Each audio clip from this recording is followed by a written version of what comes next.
అందరికీ నమస్కారం.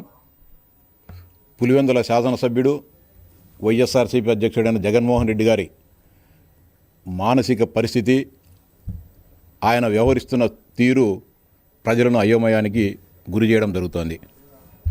తన బాబాయ్ వివేకానందరెడ్డి గారి గొడ్డలి పోటును గుండె పోటుగా ఏ విధంగా ఆ రోజు మార్చి ప్రచారం చేసి ఈ సమాజాన్ని నమ్మించి 2019 ఎన్నికల్లో విజయం సాధించారో అదే విధమైన ఒరవడిని, అదే విధమైన పద్ధతిని నేటికి కూడా ఆయన అవలంబించడం జరుగుతోంది. ఆయన మానసిక పరిస్థితి ఏ విధంగా ఉందంటే, రాయలసీమ లిఫ్ట్ ఇరిగేషన్ను ఆయన ప్రభుత్వ హయాంలో ఆపేసి ఈ ప్రభుత్వం ఆపేసిందంటాడు. కంపెనీలు వస్తూ ఉంటే నేనే ఆ కంపెనీలు తెస్తాను, క్రెడిట్ స్టోర్ అని మాట్లాడతాడు. కియా ఫ్యాక్టరీని నేనే తెచ్చాను, నేనే నిర్మించానంటాడు. గూగుల్ నేనే తెచ్చా అంటాడు. ఆర్సెల్ మిట్టల్ ఫ్యాక్టరీని నేనే తెచ్చా అంటాడు. కడప స్టీల్ ఫ్యాక్టరీని నేనే తెచ్చా అంటాడు. ఈ దేశానికి స్వాతంత్రం గాంధీదే లేదు, నెహ్రూకు సంబంధం లేదు, పటేలుకు సంబంధం లేదు. మా తాత రాజారెడ్డి గారి వీర పోరాటాల వల్లనే భారతదేశానికి 1947లో స్వాతంత్రం వచ్చింది. ఆంగ్లేయులను ఈ దేశం నుంచి తరివేయడంలో మా పాత్ర అనన్య సామాన్యం అని చెప్పి ఆయన చెప్పడం జరుగుతుంది.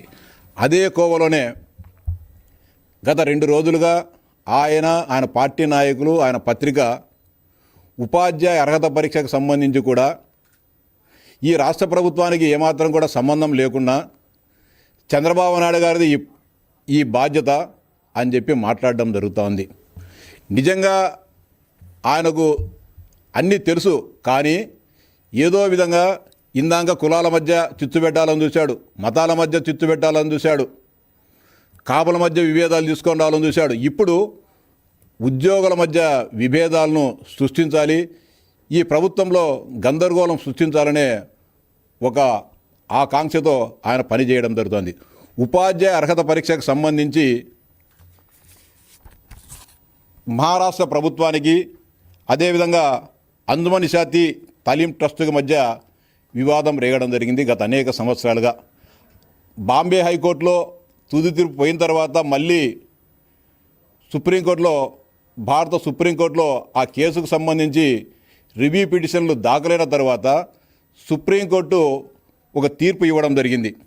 సెప్టెంబర్ 1, 2025వ తారీఖున జస్టిస్ దీపాంకర్ దత్తా మరియు మన్మోహన్లతో కూడిన ధర్మాసనం 2011 కంటే ముందు ఉపాధ్యాయులుగా ఎంపికైన వారంతా కూడా ఉపాధ్యాయ అర్హత పరీక్షను రాసి పాస్ కావాల్సిందే, అలాంటి వారు మాత్రమే ఉపాధ్యాయ వృత్తిలో కొనసాగడానికి అర్హులు, లేకపోతే వారందరిని కూడా తొలగించాలని చెప్పేసి సుప్రీంకోర్టు ఒక ఆర్టికల్ 142 కింద ఒక అసాధారణమైన అధికారాలను ఉపయోగించి తీర్పు ఇవ్వడం జరిగింది.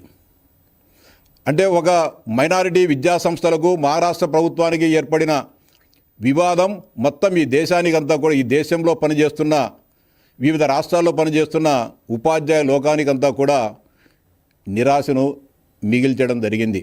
ఆర్టికల్ 122 ఎందుకు ఉపయోగించారంటే, ఆర్టికల్ 122 ఏం చెప్తుందంటే, భారత రాజ్యాంగంలోని ఆర్టికల్ 142 దేశ సర్వోన్నత న్యాయస్థానానికి అసాధారణమైన అధికారులు ఇస్తుంది. ఏదైనా కేసులో సాధారణ చట్టాలు అందుబాటులో లేనప్పుడు లేదా వాటి వల్ల ఆలస్యం జరుగుతున్నప్పుడు సుప్రీంకోర్టు పూర్తి న్యాయం అందించడానికి ఈ అధికారాన్ని ఉపయోగిస్తుంది. ఈ ఆర్టికల్ 142 ప్రకారం సుప్రీంకోర్టు ఇచ్చే తీర్పులు లేదా ఆదేశాలు దేశవ్యాప్తంగా ఖచ్చితంగా అమలు కావడం జరుగుతుంది.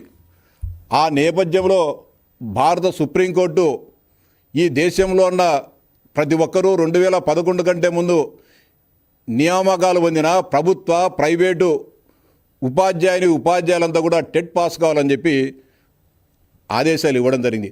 దానిపైన కేంద్ర ప్రభుత్వం, అనేక రాష్ట్రాలు, ఆంధ్రప్రదేశ్ ప్రభుత్వం కూడా గత ఏడాది సుప్రీంకోర్టులో ఇది కరెక్ట్ కాదు, ఈ తీర్పును సవరించండి అని చెప్పి రివ్యూ పిటిషన్లు కూడా సుప్రీంకోర్టులో దాఖలు చేసింది.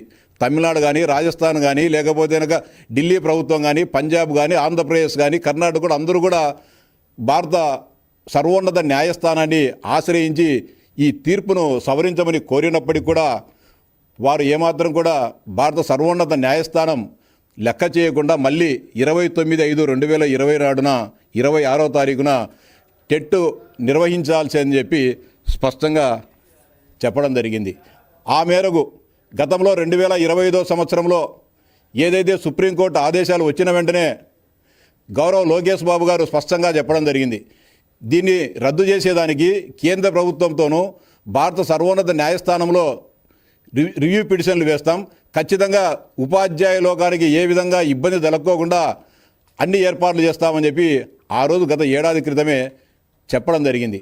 మళ్ళీ ఇటీవలనే మేలో ఈ తీర్పు వచ్చినప్పుడు గత నెలలో మేమంతా కలిసి శాసనమండలి సభ్యులమంతా కలిసి విద్యాశాఖ మంత్రి లోకేష్ బాబు గారిని కలిసినప్పుడు కూడా ఖచ్చితంగా ఉపాధ్యాయ లోకానికి ఇబ్బంది కలగని విధంగా ఏ ఒక్క ఉపాధ్యాయుడు కూడా ఇబ్బంది పడని విధంగా వారందరూ కూడా ప్రత్యేక టెట్ నిర్వహిస్తాం, వారందరినీ కూడా ఆందోళన చెందవద్దు, ఇది నా మాటగా చెప్పండి అని చెప్పి కూడా ఆ రోజు లోకేష్ బాబు గారు చెప్పిన సూచనల మేరకు, సలహా మేరకు, ఆదేశాల మేరకు మేము కూడా ఉపాధ్యాయ లోకానందరికీ కూడా చెప్పడం జరిగింది.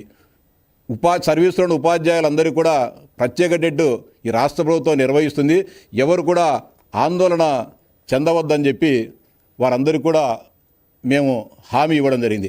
ఆ మేరకే నిన్న స్పెషల్ టెట్కి సంబంధించిన ఉత్తర్వులను రాష్ట్ర ప్రభుత్వం జారీ చేయడం జరిగింది. జగన్మోహన్ రెడ్డి గారిని మొన్న ఆయన పులివెందుల పర్యటన సందర్భంగా కొంతమంది ఉపాధ్యాయులు కలిసి టెట్ను రద్దు చేయించాలని చెప్పి ఆయన కోరిన మేరకు ఆయన ఒక పెద్ద స్టేట్మెంట్ ఇవ్వడం జరిగింది.